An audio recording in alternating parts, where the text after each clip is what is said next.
ស្ដីពីអាយុរ៉ាមអភិសន្តិបណ្ឌិតសសុខាដឹកនាំប្រតិភូជាតិអន្តរជាតិទស្សនកិច្ចការអនុវត្តការងារគណនេយ្យភាពសង្គមនិងមន្ទីរពេទ្យអនុស្សាវរីយ៍សុនយ៉ាខៀលខេត្តកំពតអាយុរ៉ាមអភិសន្តិបណ្ឌិតឧបនាយករដ្ឋមន្ត្រីក្រសួងមហាផ្ទៃនិងជាប្រធានគណៈកម្មាធិការជាតិសម្រាប់ការអភិវឌ្ឍតាមបែបប្រជាធិបតេយ្យនៅថ្នាក់ក្រោមជាតិកោជអបបានដឹកនាំគណៈប្រតិភូជាតិនិងអន្តរជាតិទស្សនកិច្ចការអនុវត្តការងារគណនេយ្យភាពសង្គមនៅក្នុងមូលដ្ឋានខេត្តកំពតរួមមាននៅសាលាបឋមសិក្សាអង្គរជុំសាលាឃុំស្នាអញ្ចិតក្នុងស្រុកជុំគិរីនិងនៅសាលាខេត្តកំពតមុនបន្តទស្សនកិច្ចនៅមន្ទីរពេទ្យអនុស្សាវរីយ៍សុនយ៉ាខៀលក្បែរជើងភ្នំបូកគោទស្សនកិច្ចនេះមានការអញ្ជើញចូលរួមពីអាយុរ៉ាមស័ក្តិសេដ្ឋាទេសរដ្ឋមន្ត្រីទទួលបន្ទុកបេសកកម្មពិសេសនិងជាអនុប្រធានអចិន្ត្រៃយ៍កោជអបតំណាងស្ថានទូតអាល្លឺម៉ង់ស្ថានទូតអូស្ត្រាលីទីភ្នាក់ងារសហប្រតិបត្តិការសម្រាប់ការអភិវឌ្ឍរបស់ប្រទេសស្វីសតំណាងធនាគារពិភពលោកកម្មវិធីធ្វើឲ្យប្រសើរឡើងដល់ការផ្តល់សេវាជូនប្រជាពលរដ្ឋតំណាងក្រសួងអប់រំយុវជននិងកីឡាតំណាងក្រសួងសុខាភិបាលព្រមទាំងថ្នាក់ដឹកនាំនិងមន្ត្រីជាន់ខ្ពស់នៃលេខាធិការដ្ឋានកោជអបនៅសាលាបឋមសិក្សាអង្គរជុំស្ថិតនៅភូមិប្រយ៉ាវឃុំស្រែក្នុងស្រុកជុំគិរីដោយនៅទីនោះមានថ្នាក់ដឹកនាំខេត្តស្រុកឃុំលោកគ្រូអ្នកគ្រូសិស្សានុសិស្សរងចាំទទួលស្វាគមន៍យ៉ាងរីករាយស្របពេលដែលមេភូមិនិងប្រជាពលរដ្ឋប្រមាណ100នាក់កំពុងប្រជុំផ្សព្វផ្សាយពិភាក្សានិងផ្ដល់យោបល់អំពីការងារគណនេយ្យភាពសង្គមជាមួយក្រុមអ្នកសមាជិកគណនេយ្យភាពសង្គមក្នុងដំណើរចូលទៅឃើញពលរដ្ឋជួបប្រជុំគ្នាអាយុរ៉ាមអភិសន្តិបណ្ឌិតនិងគណៈប្រតិភូជាតិអន្តរជាតិបានស្ដាប់បទបង្ហាញខ្លីរបស់លោកនាយកសាលាបឋមសិក្សាអង្គរជុំនិងអ្នកសមាជិកជំរុញឲ្យពលរដ្ឋចូលរួមសកម្មភាពក្នុងគម្រោងគណនេយ្យភាពសង្គមទី1ដល់ថ្នាក់ទី3គឺគាត់ទទួលបានសភៅសិក្សាគោលចំនួន3ក្បាលដោយសារយើងថ្នាក់ទី1គឺវិទ្យាសាស្ត្រអនុវត្តនិងសិក្សាសង្គមគឺជាសភៅដែលសមារណកម្មពុំទាន់បំបែកចេញជា4ក្បាលសំខាន់គឺគាត់មានរំលឹកនឹងពីការភាពនេះគឺអ្វីដែលជារំលឹកការចាំបាច់របស់គាត់គឺយើងយកពីអូតូតែម្ដងនឹងការចូលរួមរបស់ពលរដ្ឋពាក់ព័ន្ធនឹងការសម្រេចចិត្តនានារបស់ក្រុមប្រឹក្សាឃុំការប្រព្រឹត្តទៅរបស់សាលាបឋមសិក្សានិងមណ្ឌលសុខភាពគឺជាប្រធានបទសំខាន់ដែលក្រុមអ្នកសមាជិកគណនេយ្យភាពសង្គមកំពុងពិភាក្សាជាមួយក្រុមតំណាងប្រជាពលរដ្ឋក្រោមក្រសែភ្នែកតាមដានយ៉ាងយកចិត្តទុកដាក់ពីគណៈប្រតិភូ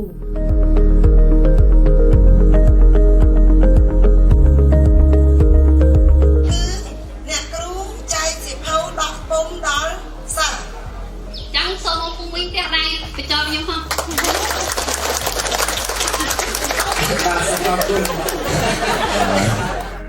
ថ្ងៃនេះគឺជាលេខទី4ដែលខ្ញុំមកជួបកម្មវិធីរបស់ ISAF លេខទី1ជានៅខេត្តព្រះវិហារលេខទី2ជាមួយសន្តិក្រហមសកេងនៅខេត្តបាត់ដំបងនិងលេខទី3នៅខេត្តមណ្ឌលគិរីរដ្ឋាភិបាលអូស្ត្រាលីមានអារម្មណ៍សប្បាយចិត្តណាស់ដែលអាចជួយប្រជាជនខ្មែរនិងរដ្ឋាភិបាលធ្វើការជាមួយគ្នាហើយមិញដូចអាដាមកែរដ្ឋទូតអូស្ត្រាលីក៏បានលើកឡើងក៏បានចូលរួមជាមួយអតីតថ្នាក់ដឹកនាំដូចជាសម្ដេចកលាហោមនៅខេត្តបាត់ដំបងនិងថ្នាក់ដឹកនាំដទៃទៀតពាក់ព័ន្ធនឹងការចុះពិនិត្យការងារគណនេយ្យភាពនេះការងារនេះគឺពិតជាមានសារៈសំខាន់ណាស់ក្នុងគោលដៅដើម្បីពំនាំនៅអ្វីដែលជាគោលដៅធំរបស់រដ្ឋាភិបាលអ្វីដែលជាតម្រូវការជាក់ស្ដែងពីព្រោះឥឡូវយើងសូមឲ្យលោកយាយលោកតាអ៊ំពូមីងយើងទទួលស្គាល់ថាយើងមានគោលនយោបាយជាតិមួយប៉ុន្តែមួយទៀតដែលយើងមិនអាចមើលរំលងជាតម្រូវការរបស់ប្រជាពលរដ្ឋសំណួរសួរថាឥឡូវគោលនយោបាយវានៅណាតម្រូវការប្រជាពលរដ្ឋវានៅតាមនេះតែធ្វើម៉េចឲ្យវានៅស្មើគ្នាឬមួយផាក់ផេះឲ្យវានៅហៅថា niveau ស្មើគ្នាបាទ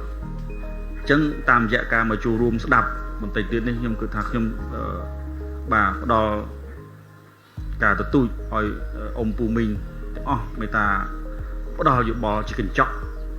ដើម្បីស្ដាប់នៅបញ្ហាមួយចំនួនដែលយើងមានក្នុងគោលដៅដើម្បីយើងអាចជួយរកដំណោះស្រាយបន្តិចហើយដំណោះស្រាយទីនេះអាចឈានដល់គ្រប់ដណ្ដប់299ទីតាំងទៀតនៅក្នុងទូទាំងប្រទេសដែលកំពុងអាចនឹងមានបញ្ហាដូចនេះប៉ុន្តែពេលខ្លះក៏ហ៊ានលើកបាទ ពួកខ្ញុំពេលរៀនខ្ញុំជួយចិត្តសួរពេលខ្លះគេសួរទៅយើងចេះដោយមិនចាំបាច់សួរក៏ថាបានហើយអាចចម្លើយទាំងអស់នេះហើយគឺជាធាតុចូលបន្ថែមដើម្បីយើងយកទៅពង្រឹងគុណភាពការផ្ដល់សេវាក៏ដូចជាគណនេយ្យភាពសង្គមនៅកម្ពុជារបស់យើង បាទសូមជាអគារឲ្យបានល្អកុំឲ្យលិចទឹកឥឡូវខែភាសាឡើងបាច់ទឹកដែរបាទខ្ញុំនិយាយតាមត្រង់បាទ ឥឡូវខ្ញុំសូមជួយជាមួយអាដាមអាបាខេតចោះឲ្យជាមួយគ្នាមានហៅថាគុណបុណ្យឬមួយមានទុនបុណ្យអីមួយគ្នាចាប់ពីពេលហ្នឹងទៅឥឡូវសូមធ្វើការមួយសូមជួយវាអាដាមអាបាខេតបាទ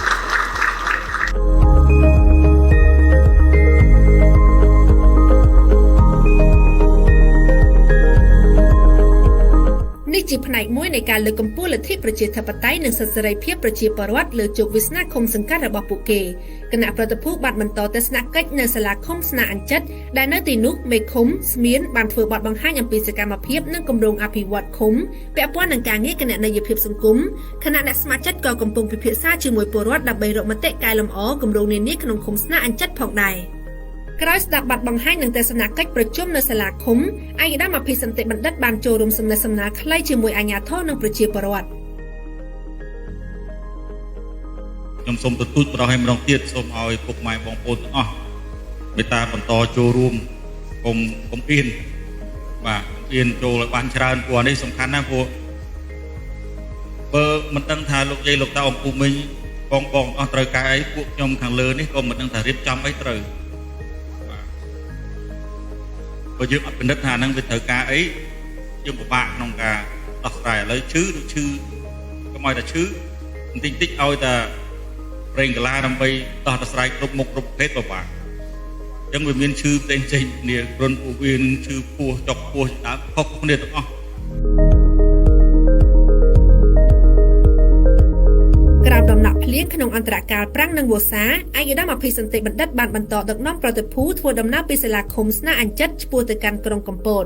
នៅម៉ោង 2 រសៀលកិច្ចប្រជុំពិនិត្យពិភាក្សាលើការអនុវត្តការងារគណនេយ្យភាពសង្គមក្នុងខេត្តកំពតបានចាប់ផ្ដើមនៅសាលាខេត្តដោយមានការធ្វើរបាយការណ៍សង្ខេបពីឯកឧត្តមម៉ៅធនិនអភិបាលនៃគណៈអភិបាលខេត្តកំពតនិងការធ្វើបទឧទ្ទិសនាមអំពីការងារគណនេយ្យភាពសង្គមក្នុងខេត្តកំពត គូកត់សម្គាល់ថាការងារគណនេយ្យភាពសង្គមបានផ្ដោតលើការកំណត់ឲ្យមានការអនុវត្តនៅមូលដ្ឋានឃុំសង្កាត់តាមគោលការណ៍ដូចខាងក្រោម ទី 1 ការបំពេញការងាររបស់ក្រុមប្រឹក្សាឃុំដែលបានកំណត់ឲ្យអនុវត្តគោលការណ៍សំខាន់ៗរួមមានក្រុមប្រឹក្សាឃុំសង្កាត់ត្រូវបានជ្រើសរើសតាមការបោះឆ្នោតដោយប្រជាពលរដ្ឋឃុំសង្កាត់របស់ខ្លួនក្នុងមួយអាណត្តិរយៈពេល 5 ឆ្នាំក្រុមប្រឹក្សាឃុំសង្កាត់ត្រូវស្ដាប់មតិយោបល់ប្រជាពលរដ្ឋក្រុមប្រឹក្សាឃុំសង្កាត់ត្រូវអញ្ជើញប្រជាពលរដ្ឋឲ្យចូលរួមក្នុងកិច្ចប្រជុំជាសាធារណៈដោយប្រជាពលរដ្ឋមានសិទ្ធិផ្ដល់យោបល់សួរសំណួរអំពីការផ្ដល់សេវានិងគម្រោងនានាការផ្ដល់សេវាសង្គមនិងការបិទផ្សាយព័ត៌មាន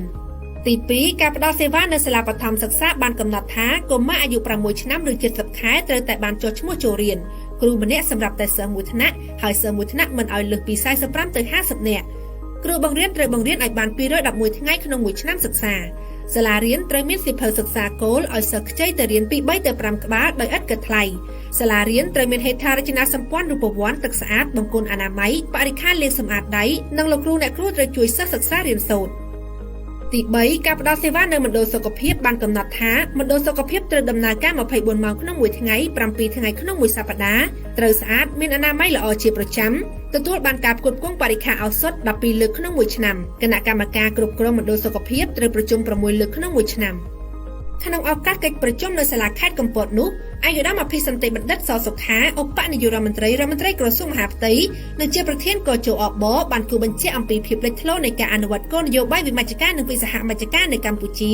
ចាប់តាំងពីរាជរដ្ឋាភិបាលនីតិកាចាស់ជាបន្តបន្ទាប់ក្រោមការដឹកនាំដ៏ប៉ិនប្រសប់របស់សម្ដេចតេជោហ៊ុនសែនអតីតនាយករដ្ឋមន្ត្រីដោយមានសម្ដេចក្រឡាហោមសខេងអតីតឧបនាយករដ្ឋមន្ត្រីក្រសួងមហាផ្ទៃជាសេនាធិការក្នុងការងារកំណែទម្រង់រដ្ឋបាលថ្នាក់ក្រោមជាតិ ប្រមុខក្រសួងមហាផ្ទៃកម្ពុជាក៏បានទាញចំណាប់អារម្មណ៍ប្រតិភូអន្តរជាតិអំពីលទ្ធផលនៃការកាត់បន្ថយភាពក្រីក្រដែលត្រូវបានទទួលស្គាល់ដោយអង្គការសហប្រជាជាតិស្ថិរភាពនិងភាពធន់នៃសេដ្ឋកិច្ចស្ថិរភាពនយោបាយនិងការចូលរួមរបស់ពលរដ្ឋក្នុងការសម្រេចចិត្តនៅមូលដ្ឋានជាពិសេសការផ្ទេរមុខងារធនធាននិងសិទ្ធិអំណាចក្នុងវិស័យជាច្រើនដែលធ្លាប់តែស្ថិតក្រោមការសម្រេចរបស់រដ្ឋបាលថ្នាក់ជាតិនៅខាងលើទៅឲ្យរដ្ឋបាលថ្នាក់ជាតិដែលជាអ្នកនៅគៀកផ្ទាល់ជាមួយជីវភាពប្រជាជននៅក្រោមតែម្ដង ជាប់នឹងអនុសាសន៍មួយចំនួនទៅកាន់កជអបក៏ដូចជារដ្ឋបាលខេត្តកំពតឯកឧត្តមអភិសន្តិបណ្ឌិតក៏បានកត់សម្គាល់ពីភាពចាំបាច់នៃការខិតខំអប់រំបណ្ដុះបណ្ដាលសមត្ថភាពនិងក្រមសីលធម៌មន្ត្រីរដ្ឋបាលថ្នាក់ក្រោម ដែលពេលនេះក្រសួងមហាផ្ទៃកំពុងយកចិត្តទុកដាក់ឈានទៅបញ្ចប់ការសាងសង់សាលាជាតិរដ្ឋបាលមូលដ្ឋានដើម្បីពង្រឹងសក្តានុពលបណ្ដុះបណ្ដាលឲ្យបានកាន់តែទូលំទូលាយនិងប្រកបដោយប្រសិទ្ធភាពក្នុងគោលដៅរួមចំណែកឲ្យសម្រេចបានជោគជ័យយុទ្ធសាស្ត្របញ្ចកោណរបស់រាជរដ្ឋាភិបាលកម្ពុជាក្រោមការដឹកនាំរបស់សម្ដេចមហាបពិធិបតីហ៊ុនម៉ាណែតនាយករដ្ឋមន្ត្រីនៃកម្ពុជាជាពិសេសការប្រែក្លាយកម្ពុជាទៅជាប្រទេសមានចំណូលខ្ពស់នៅឆ្នាំ2050កិច្ចការនេះខ្ញុំបានលើកឡើងពីខាងដើមហើយក៏សូមបន្ថែមដែលអ្វីដែលខ្ញុំបានបញ្ជាក់មកដល់ទេសរដ្ឋមន្ត្រីខ្ញុំជឿជាក់ 100% យើងត្រូវតែពង្រឹងបញ្ហាប្រឈមដែលយើងមានពាក់ព័ន្ធកន្លងមកគឺពង្រឹងនៅសមាជិករដ្ឋបាលថ្នាក់ជាតិនិងថ្នាក់ក្រោមជាតិឲ្យពួកគាត់ផ្លាស់ប្ដូរនៅតចរិតការនិយាយស្ដីការសម្របសម្រួលហើយជាពិសេសគឺផ្លាស់ប្ដូរកាយវិការឲ្យផ្ដល់នូវភាពកក់ក្ដៅជូនទៅដល់អ្នកទទួលសេវាទាំងនោះអញ្ចឹងហើយភាពម្ចាស់ការក្នុងការរៀបចំផ្ដល់ភាពកក់ក្ដៅជូនទៅដល់ប្រជាពលរដ្ឋគឺចាប់ដើមចេញពីយើងទាំងគ្នា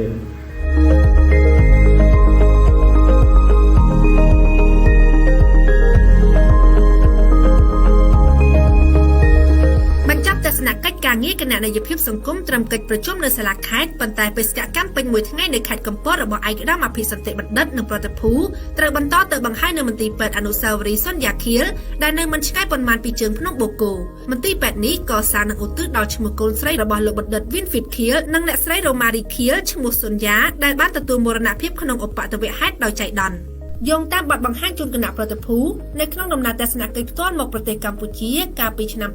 2004លោកបណ្ឌិត Winfried Khiel បានជម្រាបថ្វាយជូនសម្ដេចព្រះបរមរតនកោដ្ឋនរោត្តមសីហនុពីបំណងប្រាថ្នាកសាងនៅមន្ទីរពេទ្យមួយនៅប្រទេសកម្ពុជាដើម្បីឧទ្ទិសជូនដល់ឈ្មោះកូនស្រី